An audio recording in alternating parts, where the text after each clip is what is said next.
Excited. I think, obviously our goal of reaching the playoffs last year we accomplished, but now, we want to be a championship contender. I think we're putting in the pieces to be able to do that, hopefully add some free agents, and you can just feel the excitement in the whole organization and in the city, our fans. So honestly, I can't wait to get back out there. I wish we had a game tomorrow, honestly. Yeah. Just 2 seasons ago, the Indiana Fever struggled, winning only 5 games. But a lot has changed in just a couple of years. Their star player, Caitlin Clark, wanted more talented teammates to help the team succeed. The Fever's new front office listened to her request and made big moves, bringing in star power to turn things around in a major way. Quick thoughts on the $80 million Fever facility and Stephanie White being like, we're going to be aggressive in free agency, and massive names who are available. And I think, this is my bold prediction, the Indiana Fever are going to be playing for the WNBA title next year.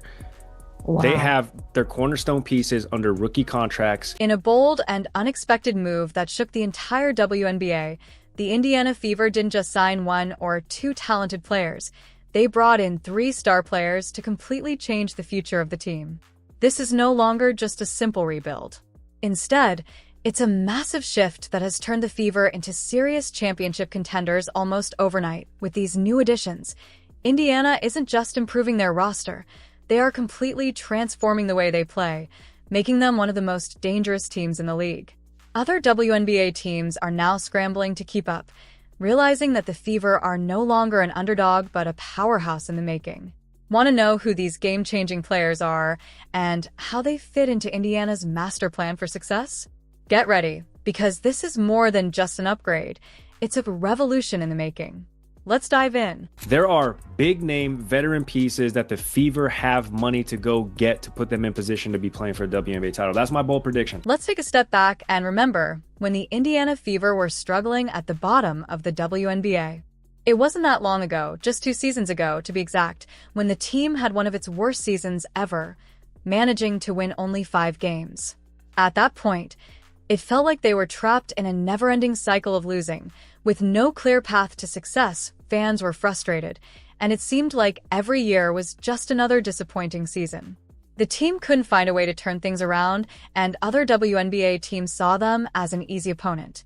They were stuck at the bottom, unable to compete with the league's best. But then something changed. The Fever's front office made bold moves that caught the attention of everyone in the WNBA. They started making smart decisions, bringing in key players and reshaping the team's future. Suddenly, Indiana wasn't just trying to survive. They were building something special. The days of being a struggling franchise were fading away, and a new era of Fever basketball was beginning. We felt this way to begin with, that the Fever were going to be a destination because you have Caitlin Clark, you have Aaliyah Boston, and you have a really, really young team. And I think now with Steph White, who is hands down one of the best coaches in the league, and we saw that with Connecticut, even though they fell a little bit short, I think that, this is going to be big. In 2023, the Indiana Fever had the first overall pick in the WNBA draft, and they selected Aaliyah Boston, a highly talented center with superstar potential. She was expected to be a game-changer for the franchise. However, despite her talent, the Fever struggled throughout the season and finished with a disappointing record of 13 wins and 27 losses. Fast forward to 2024, and once again, the Fever held the first overall pick. This time, they selected Caitlin Clark, a phenomenal player who had already taken the basketball world by storm. Clark's impact was immediate. She averaged 19.2 points per game in her rookie season and shattered 62 records along the way. She played like a seasoned pro, making incredible plays and scoring with ease. However, even with all her talent, Clark couldn't turn the Fever into a winning team by herself. She needed help. Recognizing this, the Fever's leadership knew they had to make moves to build a strong team around Clark. President Kelly Koff and General Manager Amber Cox understood the assignment and got to work. The first priority was re-signing Kelsey Mitchell, the team's veteran leader and top scorer. She had been the heart and soul of the Fever, averaging 19.2 points per game in the previous season. Keeping her on the roster was crucial. Next, they focused on adding versatile wing players who could contribute on both offense and defense. The goal was to surround Clark and Mitchell with teammates who could score, defend, and add depth to the roster. The third priority was strengthening the forward position. The Fever needed bigger, stronger players who could protect the rim, grab rebounds, and provide defensive support. Lastly, they aimed to bring in a reliable backup guard to give Clark and Mitchell a break when needed. Building depth would be essential for the long season ahead. With a clear plan in place, the Fever made bold moves in free agency. Their first major signing was Natasha Howard, a three-time WNBA champion, former All-Star, and a past Defensive Player of the Year. Adding Howard was a game-changer for the Fever. Some people questioned if Howard, at 33 years old, could still dominate at a high level. But they clearly hadn't been paying attention. In the previous season with the Dallas Wings, Howard put up impressive numbers: 17.6 points, 6.7 rebounds, and 2.9 assists per game, while shooting 45.6% from the field. She was still an elite player, especially in the pick and roll, and as a floor spacer. Beyond her scoring ability, Howard's defensive skills made her invaluable. She had already proven herself as a top-tier defender, winning Defensive Player of the Year in 2019. Her ability to protect the rim, run the floor, and contribute on both ends made her a perfect fit for Indiana. Perhaps even more important, Howard had playoff experience, something the Fever desperately needed. She had played in over 50 postseason games, bringing a championship mindset to a young team trying to make its mark. Howard wasn't the only major move the Fever made. They pulled off a shocking trade, sending former top draft pick Nalissa Smith and their 8th pick in the 2025 draft to another team in exchange for Sophie Cunningham and the 19th pick, AT first. Some fans were confused by this trade.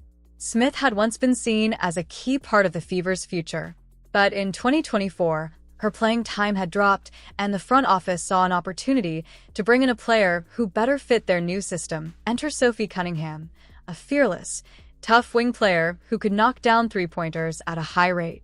Cunningham shot nearly 38% from beyond the arc last season, making her a dangerous shooter that would help space the floor for Clark and Mitchell. More than just a shooter, Cunningham was known for her toughness and physicality.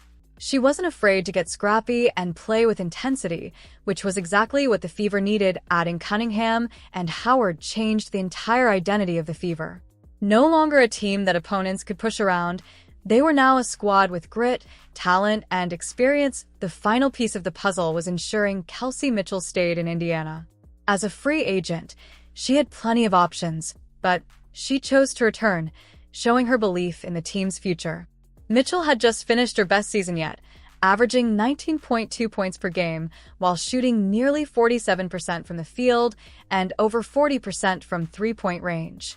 She wasn't just returning, she was getting better. With Mitchell locked in, the Fever's core was set. Caitlin Clark, Aaliyah Boston, Natasha Howard, Sophie Cunningham, and Kelsey Mitchell. Add in role players like Lexi Hull and Grace Berger, and this was a team ready to make serious noise in the WNBA. The Fever's transformation from a struggling team to a potential powerhouse happened in just 2 years. Now, with cap space still available, rumors were swirling that they might add yet another star player to their roster. If that happened, Indiana wouldn't just be a playoff team, they'd be championship contenders. Caitlin Clark had asked for help, and the front office delivered. The Fever were no longer an underdog. They were a team to be feared. What do you think about the Fever's moves? Are they ready to take over the WNBA? Let us know in the comments. Don't forget to like, subscribe, and turn on notifications so you never miss a video. Click on the next video on the screen, and we'll see you there.